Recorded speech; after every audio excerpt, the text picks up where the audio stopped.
We are tracking a parade of disturbances across the Midwest and Great Lakes region that is going to keep temperatures way below average. In fact, Thursday afternoon will be cloudy in Chicago, much of the day in the 30s, and we could have afternoon snow showers. And then on Friday and Saturday, highs only in the middle and upper 30s, we should be at 54 degrees.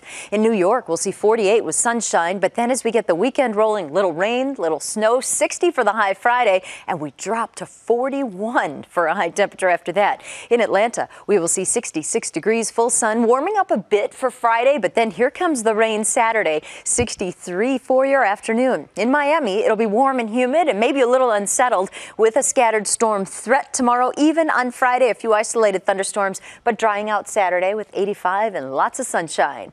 Then into Dallas, 71 degrees, moving to the 80s, but that afternoon storm threat could be active on Friday. Temperatures crash down to 56 degrees then, with some wind left over for Saturday.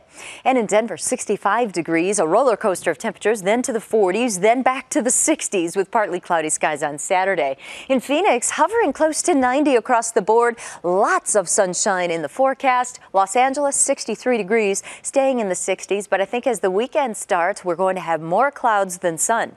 In Seattle, you need the umbrella tomorrow, mostly cloudy Friday, then we drop a good 10 degrees Saturday and bring the rain back into the forecast. And for Minneapolis, we'll have a little rain, little snow, and 40 degrees, and there goes our temperature. 24 Friday with sunshine, and Saturday close to 30. Hello, I'm Irika Sargent with CBS Chicago. It was 50 years ago Dr. King stood on the balcony of the Lorraine Motel when he was assassinated. The Reverend Jesse Jackson was there. He told CBS 2's Jim Williams the pain a half-century later is still raw. It's easy to forget just how young the Reverend Jesse Jackson was back then. But you couldn't have been more than 23, 24 years old then, right? 24, back when Dr. Martin Luther King Jr. was his mentor. This is one of those special kind of moments. In April of 1968, Jackson, only 26 and living in Chicago, was summoned along with other aides to Dr. King's home in Atlanta. He was in a grave mood, attacked for speaking out against the Vietnam War and even taking heat from other African-American leaders. He told the group, maybe I could just quit. Maybe I've done as much as I can do in 13 years. Maybe I could just fast to the point of death. But first, he'd go to Memphis to rally support for sanitation workers there. Jackson says Dr. King was in no mood to speak on the night of April 3rd, but found the energy to give what turned out to be his last speech. And I'm not fearing any man. Mine eyes have seen the glory of the coming of the Lord.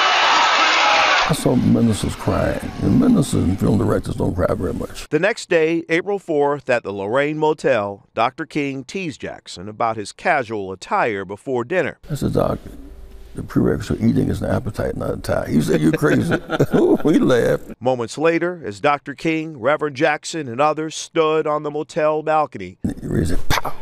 He raised up, but it hit him and severed his tie. He back against the wall, and he just like out of it. When you saw your friend and mentor in that condition, what was going through your head? I was traumatized. It was full of pain and anger and sorrow and desperation and many emotions at the same time. The white people do not know it, but the white people's best friend is dead. 50 years later, for the Reverend Jesse Jackson recalling that terrible night, the pain is still raw. Every time the scalp comes off, the wound is fresh again. But his resolve, then and now. What I was clear on, we could not let one bullet kill the whole movement. I was clear, if you're playing the big game and the best player gets hurt, you can't forfeit the game. You can't run away. You got to keep fighting. Jim Williams, CBS 2 News. Reverend Jackson told us he's certain Dr. King would mourn the level of poverty in the United States today. In sports, Bears matriarch Virginia McCaskey was on hand to see Kyle Long receive the 2017 Ed Block Courage Award. The Bears also started their off-season program under new head coach Matt Nagy. Long is recovering from surgeries on his neck, shoulder, and elbow. The former Pro Bowl guard is confident he'll be flying around by the time the season starts. I couldn't tell you.